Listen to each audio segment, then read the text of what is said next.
Hi everyone! Today's question comes from a 9th grade student in Kuwait.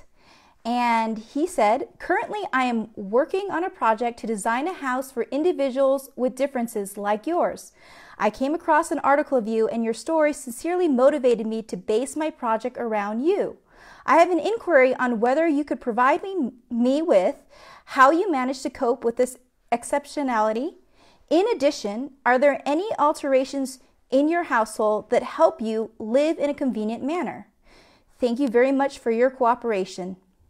Well, thank you very much for choosing me to be your project to help with making my life easier and hopefully other people who have a similar difference, their life easier. I really appreciate that and choosing me for your project. That's an honor. And to all of you watching, and I hope you're watching as well, I actually don't have very much that I've altered my house with.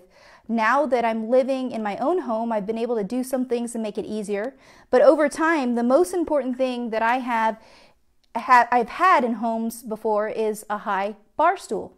And hello to Mitsuru and all of you who are joining.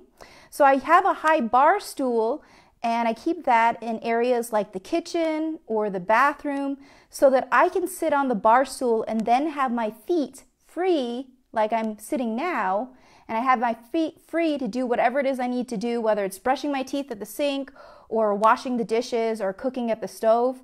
Having a chair in those places allows me to free up my feet. And that's what's different about my house than other people's homes. Another thing that I do have that is critical, and this is critical for my independence, it's a windshield repairman's tool. And this tool, if you can see, I'm going to put it up close to the camera, is the key to my independence. If it wasn't for this tool, I wouldn't be fully independent. I lived on my own for many years before marriage, and one of the things I had to figure out is how to get dressed and how to use the restroom. And this hook right here, though it may look pretty bulky and it's pretty heavy, it holds up to like 40 pounds of weight. This is intended for windshield repairmen.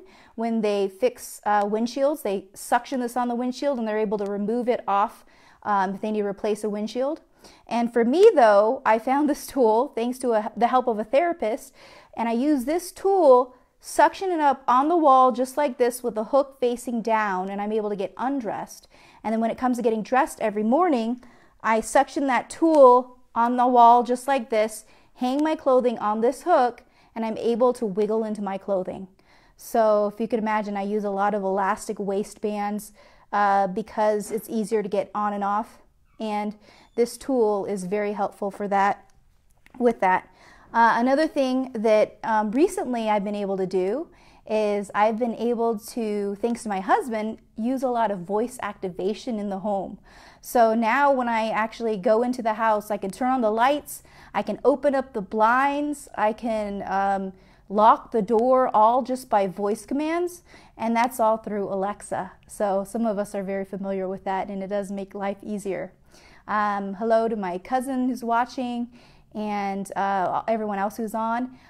One of the things with voice activation that's really awesome is also that I can actually ask all the questions I need without having to use the keyboard and Google it, which I do use a keyboard, and I use a keyboard like anyone else would. I just have the keyboard on the floor, and instead of having my fingers, which I don't have, memorize the keys, I have my toes memorize the keys, and I have them all memorized, and I'm able to type at about 35 words per minute with my toes on the keys without having to look down on the keyboard. So those are just a few things to answer your question.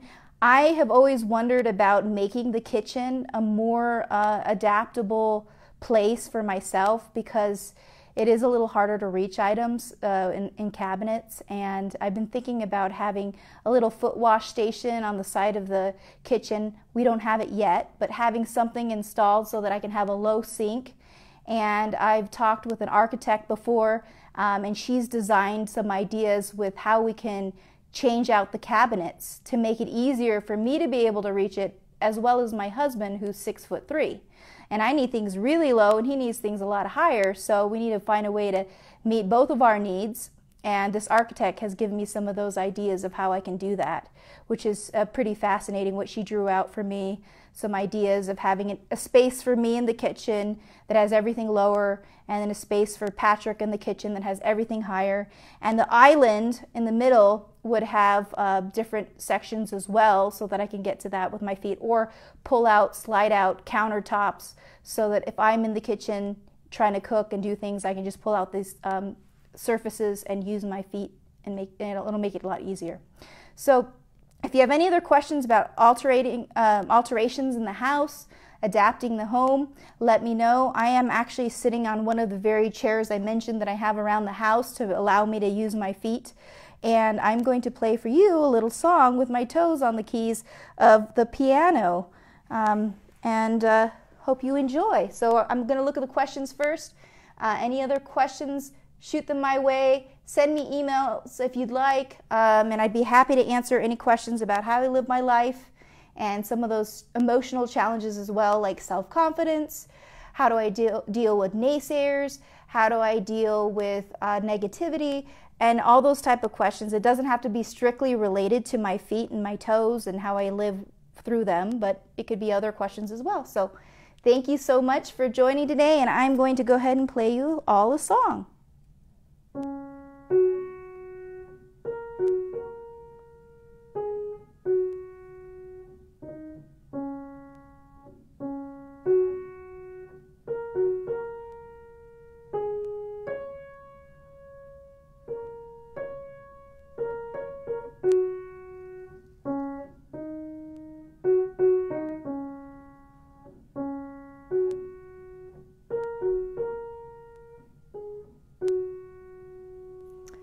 Thank you, everyone. Thanks for joining me today, and I'll see you tomorrow. Thank you so much. Bye.